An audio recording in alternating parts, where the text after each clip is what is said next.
आमच्या फॉरेस्ट डिपार्टमेंटकडून त्यावर सुतळी बॉम्बचा हल्ला केला आहे, दांड्याचा हल्ला केला आहे। आम्ही त्याच्या निषेधार्थ इथे बसून सुद्धा फॉरेस्ट डिपार्टमेंट आज 5व्या दिवशी कोणतंही पाऊल उचलत नाही आहे। ओंकार हा आमचा राखणदार आहे कोकणचा, आपण त्याला दैवत मानतो। तर राखणदाराला ही गोष्ट समजल्यामुळे त्यांनी आपल्या महाराष्ट्राकडे पाठ फिरवत गोवा सरकारकडे न्याय मागण्यासाठी तो आज गेलेला आहे। ओंकार हत्तीक न्याय कोण दितलो?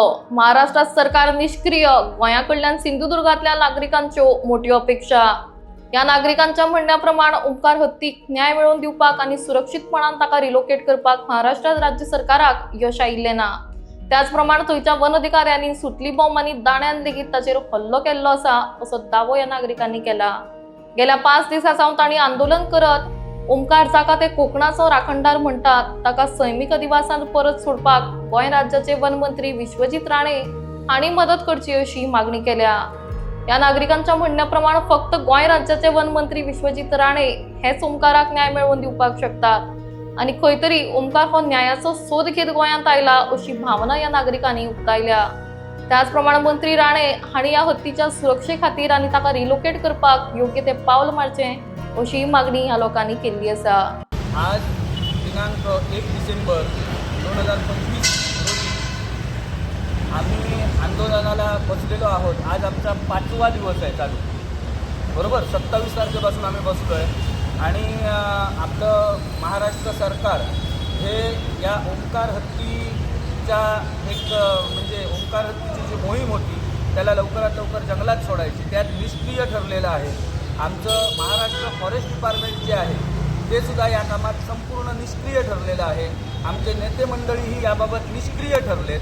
हे आमच्या जेव्हा राखणदाराला, ओंकार हा आमचा राखणदार आहे कोकणचा, आपण त्याला दैवत मानतो, तर राखणदाराला ही गोष्ट समजल्यामुळे त्यांनी आपल्या महाराष्ट्राकडे पाठ फिरवत गोवा सरकारकडे न्याय मागण्यासाठी तो आज गेलेला आहे असं वैयक्तिक आमची भावना आहे। गोवा सरकार त्याला लवकरात लवकर न्याय देईल, त्याला लवकरात लवकर नैसर्गिक अधिवासात पाठवण्याचा प्रयत्न नक्कीच होणार आहे। कारण गोव्यात विश्वजीत राणे सरांसारखे बरेच नेते डॅशिंग पद्धतीने गोव्यात काम करत आहेत। राणे सरांचं या आधीचं जे डॅशिंग नेतृत्व होतं ते आम्ही बघितलेलं आहे।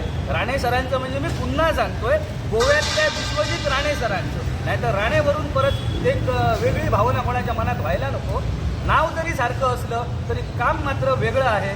विश्वजीत राणे सर हे आपल्या ओंकारला लवकरात लवकर नक्कीच न्याय देतील। त्यांनी याआधीसुद्धा स्टेटमेंट टाकला होता की त्याला कुठल्याही प्रकारे वनतारासारख्या प्रायव्हेट झूमध्ये आम्ही पाठवणार नाही, त्याला लवकरात लवकर नैसर्गिक अधिवासात पाठवण्याचा प्रयत्न करू।